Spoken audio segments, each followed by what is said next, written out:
Howdy, folks. Welcome back to my YouTube channel. I am your host, the Mighty Bjorn, and today for you folks, got a brand new Warhammer 40k Wrath and Glory video because I'm going to be taking some time and I'm going to be talking about some Imperial Guard tank busters.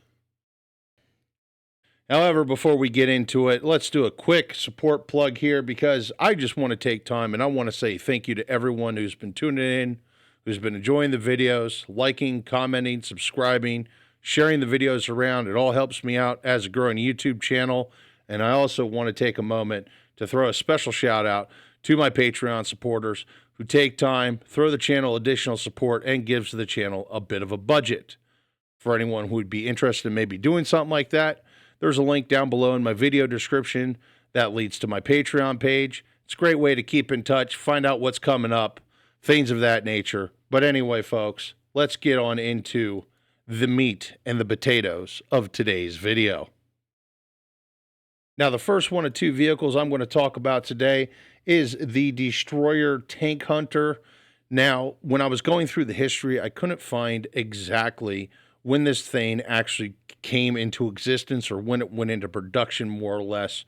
But in theoretical, I want to say sometimes maybe around the Horus Heresy, probably before even, just because its primary armament, which I'll get into here in a little bit. But with that being said, it is based on a modified Leman Russ tank hull. And I feel probably the creators were inspired by the turretless tank destroyers that you would see during World War II, such vehicles such as the Su-85. There's also the Su-100. And then, of course, there's all the German vehicles out there. But in turn, these vehicles would be based off of a tank chassis. In the case of the Su-85, it was based off the T-34-85. And the nice thing is about a turretless design is they're actually quicker to produce because they don't require a turret. And because the gun is mounted in a hull, you typically can actually mount a more powerful gun, at least when it comes to World War II vehicles. That being said, they would also push that to the limits a little bit. Now, when it comes to the primary armament of the Destroyer Tank Hunter, it's actually armed with a heavy laser destroyer, which the thing to understand with the heavy laser destroyer is basically the Imperium's capabilities to produce these guns has really fallen off since the Horus Heresy. There is still a couple manufactoriums that can produce these guns, but very few and far between. It's become forgotten technology, but they are very powerful guns, and they do provide long-range, hole-punching firepower necessary to even destroy the heaviest of vehicles. When it comes to upgrades, well, it's just like any other typical Imperium vehicle, or at least Imperial Guard vehicle. Searchlights, smoke launchers, dozer blades, pintle-mounted heavy stubbers. I think you can also put a pintle-mounted heavy bolter on this. The Hunter-Killer missile, the list just goes on and on. Now, when it comes to the Destroyer Tank Hunter, it actually does have a variant, and that is the Thunderer Siege Tank. And essentially the basis of this vehicle is it takes the same exact hull that the Destroyer Tank Hunter is, and it mounts a heavy demolisher cannon. Perfect for siege warfare. However, with that being said, it is more than capable of popping tanks.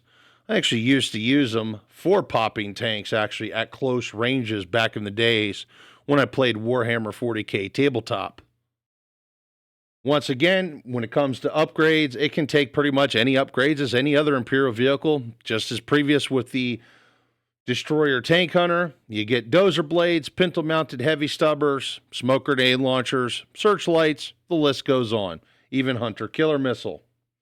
Now, the thing to understand, as I was going through the history of this vehicle, it seems that it really wouldn't start making its appearance until the 38th millennium.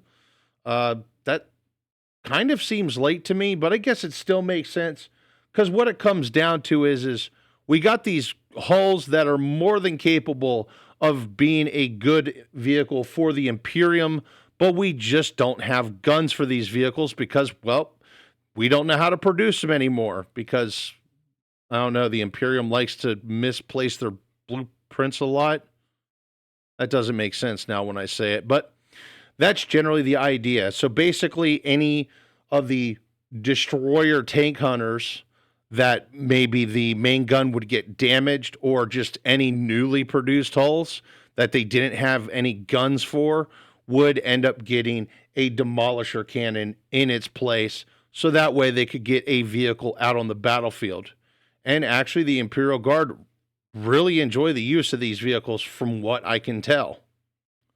Now, when it comes to service of both vehicles, there's actually a quite extensive service list of different Imperial Guard regiments that uses both the Destroyer Tank Hunter, that's if they have any, and the Thunderer Siege Tank. And one of those said regiments would be the Angry Shovel Boys themselves, the Death Corps of Krieg. Now, when it comes to Warhammer 40k Wrath and Glory, well, we really don't have any direct rules per se, or at least official ones. However, with that being said, I've actually created a rules supplement that adds both vehicles to Warhammer 40k Wrath and Glory, as well as many others. And you can go grab this supplement for free from the Doctors of Doom website. So if you want to see what I've put together to supplement Warhammer 40k Wrath and Glory, there's a place to do so. Pardon me for a minute there. But anyway, with that being said, I would say actually both of these vehicles would work out pretty well for the Gilead Gravediggers. Probably more so the Thunderer Siege Tank than the Destroyer Tank Hunter. But hey, I'd say both vehicles are an option for the Gilead Gravediggers. Anyway, folks, I'm going to keep this video kind of short today. Hopefully you all enjoyed it and learned a little bit of something about the Thunderer Siege Tank and the Destroyer Tank Hunter.